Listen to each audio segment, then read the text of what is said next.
My name's Grant Collins. I'm a member of Iraq Veterans Against the War. I was a corporal in the 1st Battalion, 23rd Marines. Was in Iraq from August of '04 to May of '05. A few months after I was there, I mean, a lot of things weren't sitting right with me. The command structure, the missions that we were getting didn't make any sense. We're going after people, Mujahideen or Muj, and they didn't have any idea which ones were the right ones. We're kicking in the wrong doors, terrifying children, helicopters screaming over their heads at night, and I'm trying to calm the women and children while the men were dragged and separated out and completely humiliated in front of their families. In that culture, it's a very big deal to be treated with respect in front of your family, just as it is in ours. But in this, I mean, it can mean a lot of shame. When I really came to the point where I knew that what we were doing was absolutely morally wrong was when, well, a few days, everybody knows, a few days after Bush was reelected, we are allegedly reelected.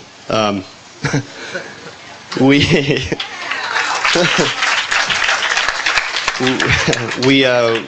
began. We had already cordoned off Fallujah, and Cloy was in the first incursion in April, where we took heavy casualties, and then decided that maybe it wasn't the right time to go in. Maybe there's too many of them in there.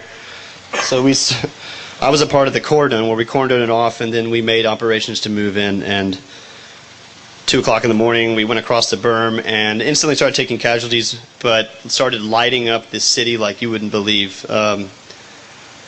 Artillery strikes going in, and planes flying in and dropping 500-pound J-down bombs into obviously civilian areas. I mean, my platoon was tasked with moving down a certain sector from the north side of the city, and of course we had to take every building block that we went through, and we had already come up to like a four-story like apartment building, and we had encountered heavy resistance from there, and there was no way that we were going to be able to clear it with using people, so we called an airstrike on it, well, a helicopter strike with it, and after a couple of them, the building just completely collapsed in. And I was thinking at the time, man, how many civilians could have been inside there? I mean, just like any kind of conflict, there's people that are hiding inside of places that are unable to come out of these buildings out of fear that they're going to be killed by the enemy or our enemy for leaving, or out of fear that they're going to get shot in the streets, because when they do, they come out and they do get shot in the streets trying to get away.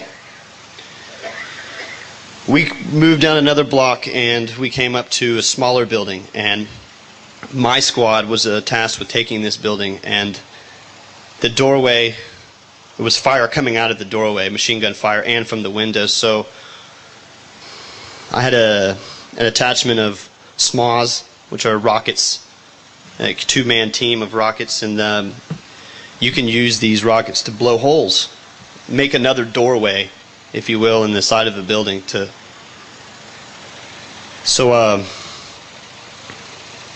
I gave the order for them to use the missiles on the building.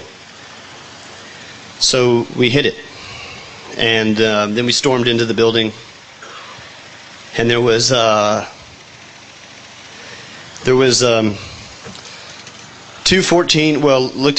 a 14-year-old kid, a 6-year-old kid, and a young, maybe this could have been her husband, I couldn't tell because he was so messed up, and a woman that was bleeding, but not severely, and all she was screaming, "Why, Laish, Laish," and I broke down. I leaned up against the wall, and as my rest of my Marines cleared through the building, and I sat there with the corpsman trying to do something about it. But I started to cry. I wanted to rip my hair out, what hair I did have, and go nuts. And the woman, seeing my reaction, came up to me and put her hand on my cheek and said, Inshallah, which is God's will. Because these people over there, it doesn't matter what bad things happen to them, that they can accept it right away as God's will because they're deeply religious. But no, it wasn't God's will. It was my fucking order. I gave the order to fire those rockets into that building, and I killed her family. And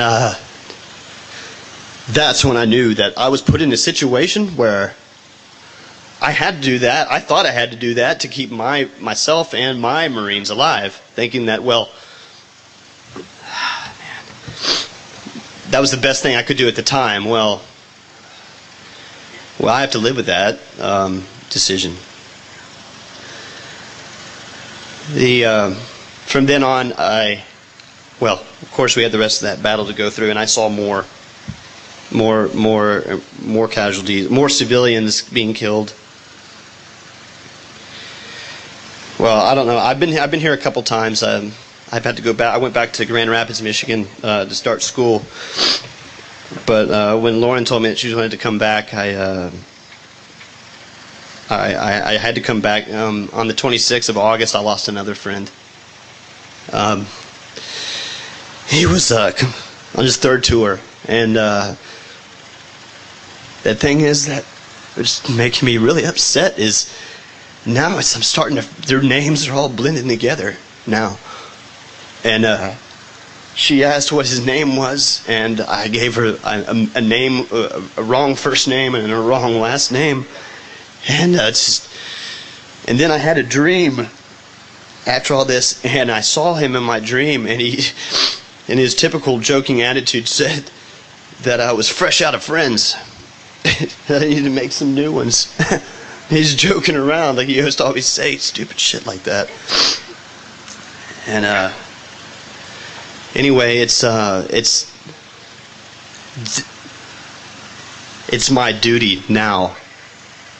It is my duty to stand up and speak, and I will do this until this war is over.